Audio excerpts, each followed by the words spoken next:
the next couple of days, you'll probably hear a lot about how to make better design, how to execute better, how to consider your clients or the end user when you're doing what you have to do.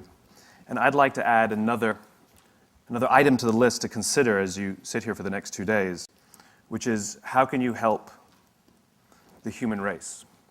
How can you help the human race, the human species, progress? I'm not joking either. This is something I think we all have to be aware of. At the end of the day, the human animal is a social animal. And our very survival depends on our ability to form communities, to form cultures. What's a community? What's a culture? It's a group of people with a common set of values and beliefs, right? What's a country? It's a group of people with a common set of values and beliefs. What's a company? It should be a group of people with a common set of values and beliefs. When we're surrounded by people who believe what we believe, something remarkable happens. Trust emerges. And make no mistake of it, trust is a feeling, a distinctly human feeling. You know, we all have friends who are total screw-ups, and yet we still trust them, right?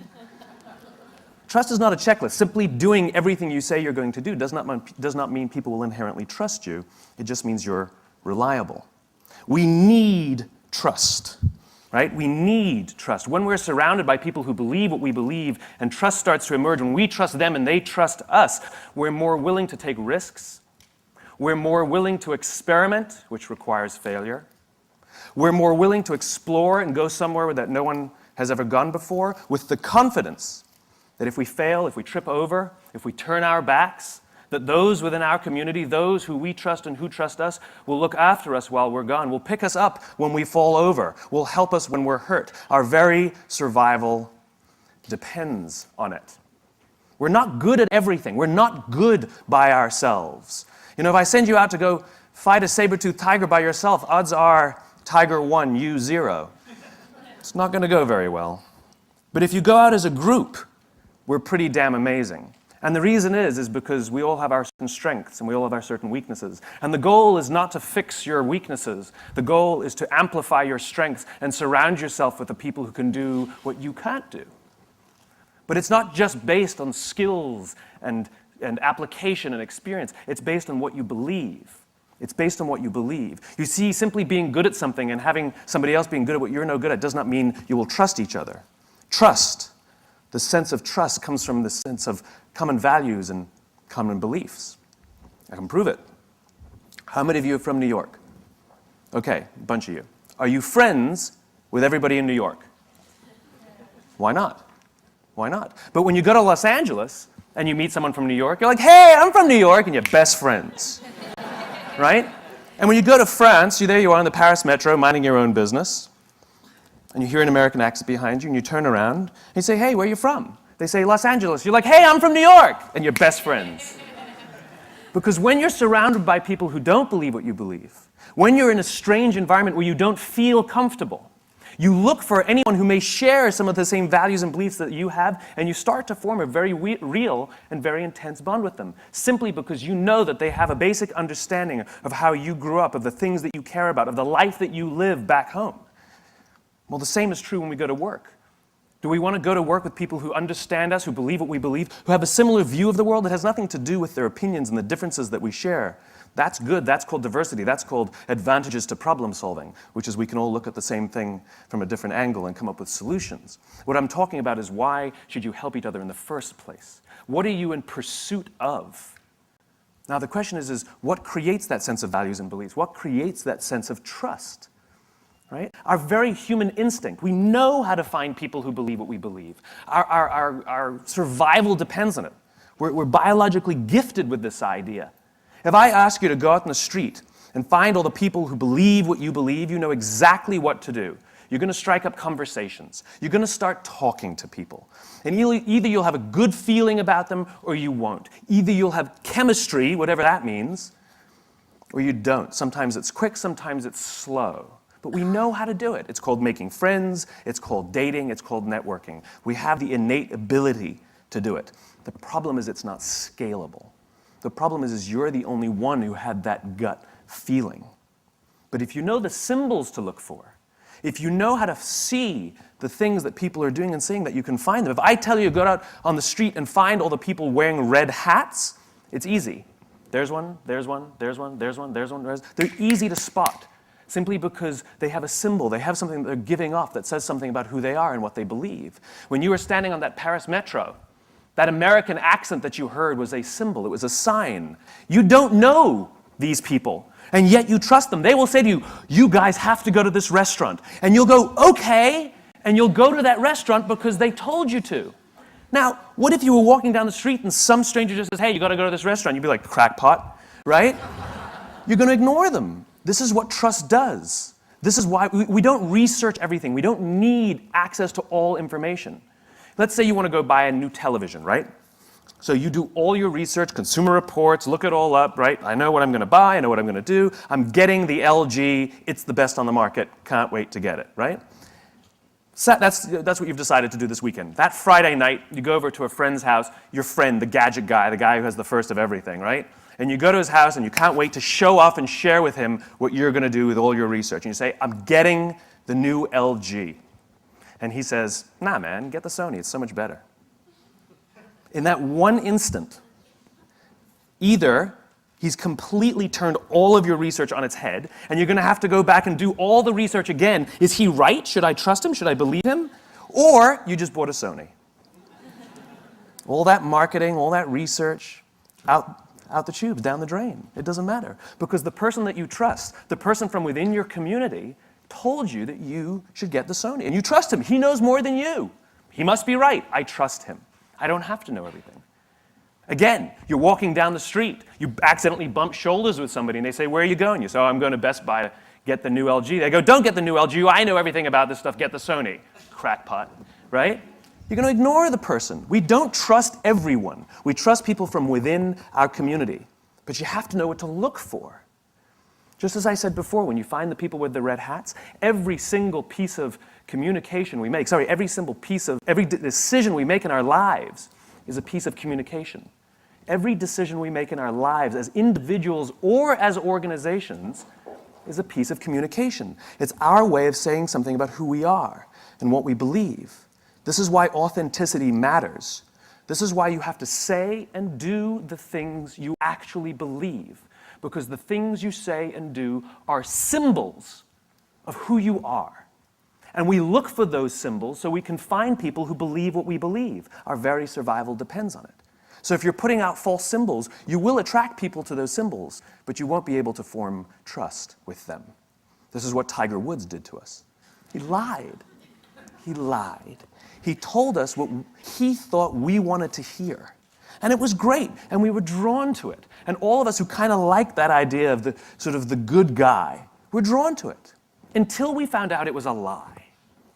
He could have been the bad boy of golf. He could have had all the same endorsements and had a fantastic career and still been hailed as one of the great athletes of our day. But he didn't. He chose to lie. Good luck forming trust again, Tiger. We don't believe you. We don't trust you. The goal of putting something out there, if you say what you believe and you do what you believe, you will attract people who believe what you believe. If you go to one of your friends and you say to one of your friends, how would you like me to dress so that you'll like me better? How would you want me to address you? How do you want me to speak so that you'll like me more? Right? Your friends are going to look at you and be like, what are you talking about? You're like, come on. What should I wear so that you'll find me more appealing? And how would you like me to speak to you so that you'll like me more? And your friends are going to tell you, just be yourself. That's why I like you. Just be yourself. Now think about what we do in industry. What do? We do market research, and we go out and we ask the customers, what kind of things, what style should we speak to you? How should we decorate ourselves? What kind of things are you drawn to so that we can do those things so you'll like us more? It's just as ridiculous. It's just as ridiculous. Organizations should say and do the things they actually believe, and they will attract people who believe what they believe. Or they can choose to lie, and at the slightest hint that they might be lying, cynicism sets in. And people start saying, I'm not sure I can trust these guys because there's not a lot of consistency in all the things they say and do, which means they can't have a very strong belief set or they're lying to me. And we call them inauthentic. The entire process of asking other people who we should be is inauthentic. That's hilarious to me All these positioning studies we do are inherent. We're going to do a study to find out from people so we can be more authentic. That's hilarious. Say and do what you actually believe, and the symbols you put out there, the things you say and the things you do, those red hats are ways that people can find you. What you have the ability to do as designers is create those symbols and allow people to use those things to say something about who they are. Work for companies, work for clients, work for people who you believe what they believe.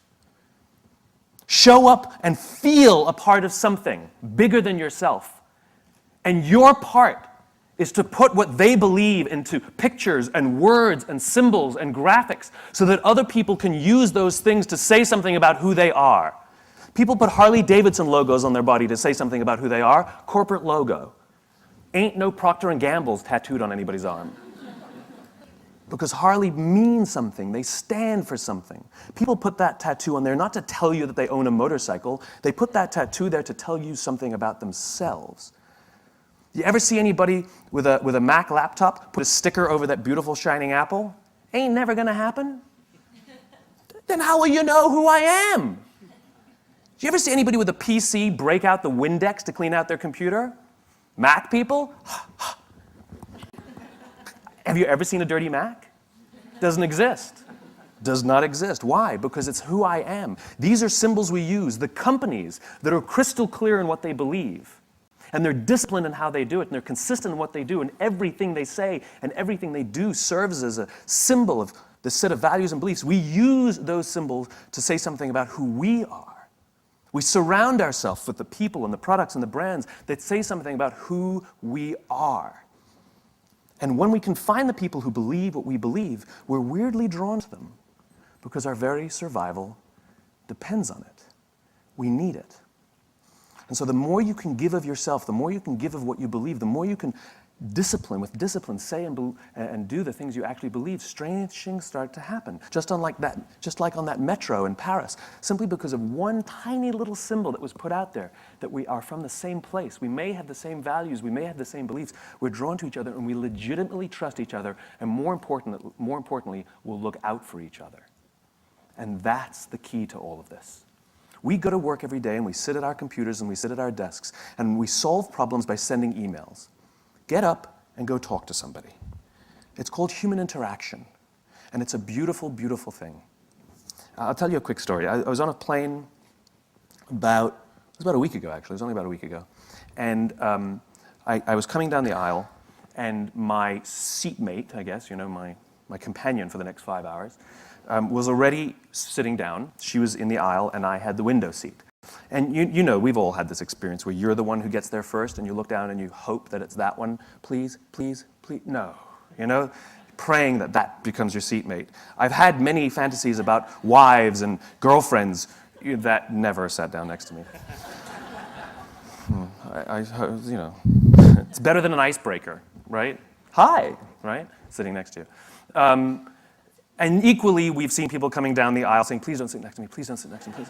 We've all done that. Well, she ignored me entirely. So I could only assume that she was praying that I wouldn't sit next to her. I somehow think, though, she was hoping that no one would sit next to her. So you know what it's like. We've all been on planes. You travel and you go to the aisle, and custom dictates, just general politeness, that the person looks up to you and says, you sitting here? She didn't. She completely ignored me. Had her face in her book, and put my bag in the overhead compartment. She still ignored me, to the point where I actually had to say, excuse me, I'm sitting there. And she sort of begrudgingly moved aside. She didn't stand up. She begrudgingly moved her leg to the side and went, right? Like this was something she didn't expect would happen, right? So I sat down. I knew exactly what this flight was going to be like. I would have my headphones on for 5 hours, and I would ignore the person sitting next to me and be afraid every time I had to go to the bathroom. And when I'm on a plane, the pressure, I have to go more often. It's very embarrassing. And so I sit down as soon as I've gone, and I have to go immediately again. I'm going to have a bladder infection because, anyway, it's a different story. And so we got into flight. We sort of reached altitude, and the flight attendant came around to ask us if we wanted breakfast. And she came over to us and she said, would you like cereal or would you like the omelet? She said to me. And I said, I'll have the cereal. And she turns to my suite mate and my seatmate. That's funny. Semi-sweet. Bitter. She turns to my seatmate and she says, do you want the omelet or do you want the cereal? And she says, I'll also have the cereal. 2 cereals. 4 minutes later, the flight attendant comes back and says, I only have 1 cereal. So now I've already decided in my mind that I was going to say to my seatmate, you have the cereal, right? I had already decided. But before the words could even come out of my mouth, she turns to the flight attendant and says, I'll have the cereal. And at that point, I hated her. And here's the joke. She lacks a spirit of generosity. No matter what option she would have chosen, she would have gotten the cereal. For one, if she'd waited for 3 seconds and heard that I was about to offer it to her, she would have got the cereal, right? If she absolutely had to have the cereal, she could have turned to me and said, do you mind if I have the cereal? And I would have said, go right ahead, right? She could have even apologized or said thank you to me. I'm really sorry, allergic to eggs, can I have this cereal? You know? In other words, no matter what option she chose, she would have got the cereal. But the one option she went with was to take a selfish perspective, to go for what she wanted and ignore the wants, desires, or needs of anyone around her, even including just being polite. In other words, she didn't have to give me the cereal. She could have just been polite about it, right? Now, from that point on, I really hated her. And I wrote an article about this little experience while I was on the plane sitting next to her and made no attempt to turn the screen so she couldn't read it, secretly hoping she was.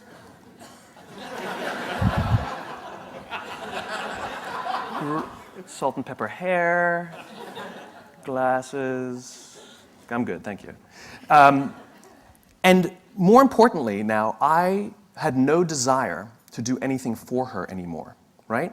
Now, when we got done, when the flight landed, perhaps as a nice person, if she had just established some sort of rapport with me, just because I'm a nice guy, I would have taken her case down. Here you go, you know? But I didn't, and I wasn't going to.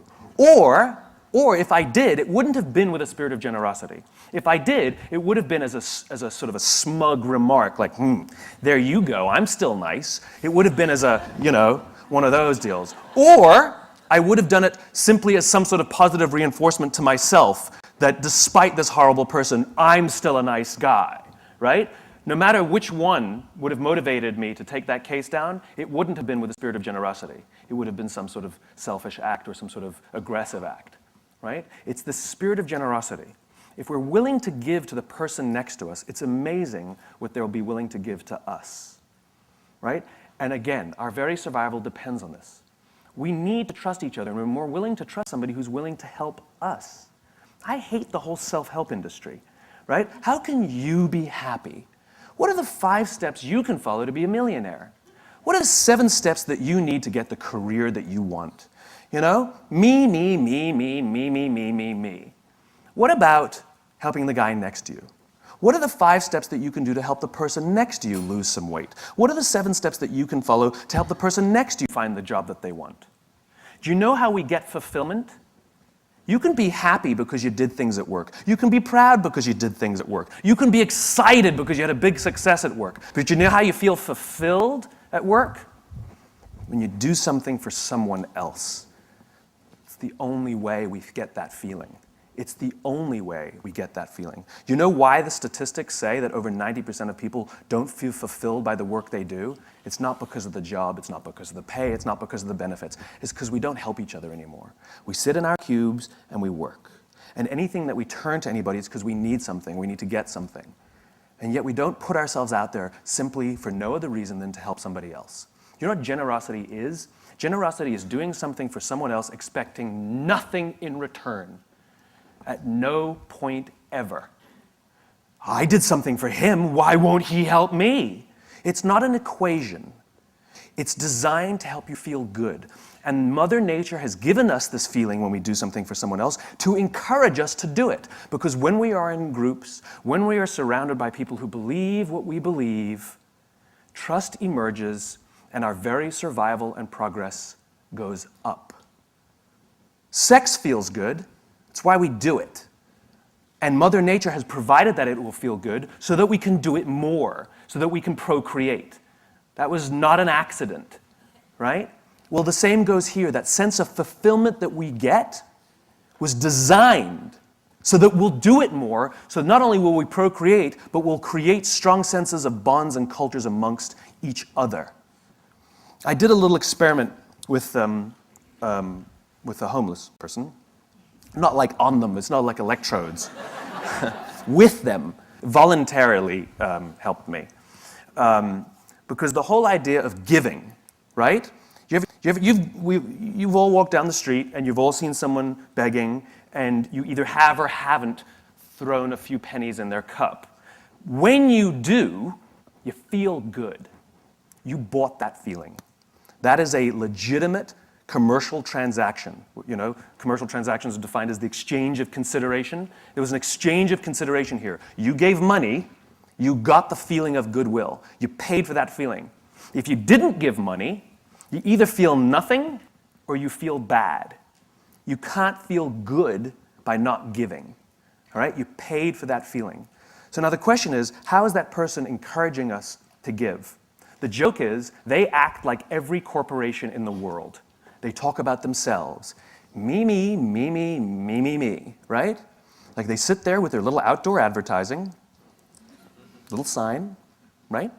And it says, I'm homeless, I'm hungry, I got 12 kids, I'm a veteran, God bless. They got it all in there, trying to appeal to somebody, the religious vote, the veteran vote, you know, the child sympathizer, surround yourself with lots of pets, go for that one too, right? All in an attempt to get something from someone. Takers, not givers, right? All about me. Well, what do corporations do? We've added more RAM, we've added more ROM, we've added more speed. This one's number one. We're the biggest, we're the best. We've been around since 1969. We're better than them, we're faster than them. We're more efficient than that one. Me, me, me, me, me, me, me, me, me, me. And so even if we buy their product, guess what? I don't really feel much. So I did this little experiment. I found a nice homeless lady on the streets of New York who's willing to help out. And I learned that with her sign, which was pretty typical, I'm homeless, I'm hungry, blah, blah, blah, she makes between $20 and $30 a day for her day's worth of work, 8 to 10 hours of sitting there selling goodwill. 8 to 10 hours, she'll make $20 to $30. $30 is considered a good day. I changed her sign, and the new sign made her $40 in 2 hours. And then she left. It's one of the reasons she's homeless is because she's decided that she only needs $20 to $30 a day to live. If she stayed, she would have made $150. The point is she made $40 in 2 hours. What did the sign say? The sign said, if you only give once a month, please think of me next time. It has nothing to do with the taker. It has everything to do with the giver. And what are the objections people give when they don't give? I can't give to everyone. How do I know that they really need it? And so I addressed both those concerns. I know you can't give to everyone. So if you only give once a month, my cause is legitimate. I will still be here when you're ready to give. $40, 2 hours. Make it about them, not about you. The fact of the matter is 100% of customers are people. And 100% of clients are people. And 100% of employees are people. I don't care how good your product is. I don't care how good your marketing is. I don't care how good your design is. If you don't understand people, you don't understand business. We are social animals. We are human beings, and our survival depends on our ability to form trusting relationships. We could have had this conference online. I could have given the same talk sitting behind my computer. We could have all turned on our WebEx.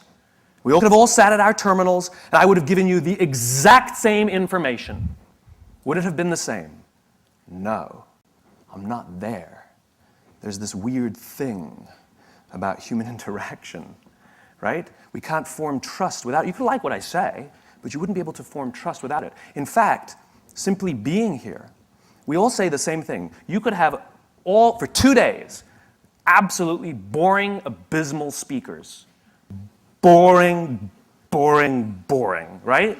We've all been to those. Maybe there's one shining star. You're like, well, I like him, you know? And what do we say when we leave? The speakers sucked, but I'm glad I went because I met some great people. It's this. This is what the conference is all about. You showed up not because you're in an industry. You showed up because you have a common set of values and beliefs. There's a million design conferences. You got to take time out of your day. You got to pay money. It's called sacrifice. It's called payment. It's called risk. But you're here simply because you know something about each other. When you go out on the street in an area where you don't belong, where you're not amongst people who believe what you believe, and you see somebody with the same badge as you and you haven't met them yet, you're going to go, hey, why? They're just as much of a stranger as any other person on the street. But because they have that little symbol that says that I believe what you believe, I'm a little bit like you, we can form a bond very quickly and instantly. You do. You do. It's called human beings. Do you ever watch Deadliest Catch on the Discovery Channel? I was flipping through the channels one night, and Deadliest Catch came on. And on this episode, just random, they were in a huge storm. Now, for those of you who don't know Deadliest Catch, they take these crab fishing boats out in the Bering Sea, which is like terrible, and they put cameras on them, and we watch, right? The reason that's, I guess, significant is because these crab fishermen have, I think, one of the top 5 deadliest jobs in the world. You know, I don't know what the exact number is, but dozens of fishermen die every year doing this. We apparently find that entertaining. Which it actually is. So they have cameras only on 5 or 6 of the ships, even though there are many, many, many ships that go out fishing every season. And they don't really come into proximity with each other because, you know, the ocean's huge, and they usually sabotage each other and give each other false information because they're all competitors. They're all looking to get the crabs and, you know, make sure that they find them and somebody else doesn't. And, you know, it's business, right? It's just business. It's okay. We all do the same thing in our own companies. And in this one episode, this big, huge storm was so violent that they had to bring all the pots, which are the big cages that they catch the crabs in. They had to bring all the pots back on the boat and wait out the storm. And just by dumb luck, one of the boats that had cameras on it was in proximity of a boat that didn't have cameras on it. And so they filmed. They had secured all their pots on the deck, and so they started filming the other boat. And they filmed a guy climbing on the outside of the cage, securing the pots. And all of a sudden, a huge wave hits the side of the boat, and the guy's not there anymore. And the people on the boat with the cameras start screaming, "Man overboard, man overboard, man overboard." And they turn their boat towards where they think he might be. He's a stranger. They don't know him. They don't know the crew members of the other boat. And yet they react. And they turn towards him. And they find him in the drink. And for those of you who don't understand how dangerous this is, if the water is so cold that if you're in the water for, I think that it's a minute or a minute 30, hypothermia will set in and you die. And they come upon him, and he's screaming, "Don't let me die, don't let me die." And they pull him on board, not out of the woods yet. They strip off his clothes because it's wet and cold, and they wrap blankets around him to prevent hypothermia from setting in. And he survives. And it's overwhelming. And the captain comes down, and this is all on, I mean, you can go watch it on TV. The captain comes down, and he hugs this stranger, this young man, his competitor. He hugs this guy as if he's his own son. I lost it. Everybody is crying. And you realize what happened here was a human interaction. And the reason they risk their own lives to help this other person, even though they spend every other day trying to get ahead and sabotage, is because at the end of the day, they're all crab fishermen. And they know something about each other. And they know something about the risk that they all take to do this. And when push comes to shove, they will put themselves out there to help each other for no other reason than they get it. They're one of the same. I will promise you that every single member of that crew that day went home with a feeling of fulfillment. I promise you that every single person on that crew that day felt more good in their hearts and in their jobs than the richest days that they've ever pulled in. My question is what are you doing to help the person next to you? Don't you want to wake up and go to work for the only reason that you can do something good for someone else? Wouldn't you want them to do that for you? Thank you very much.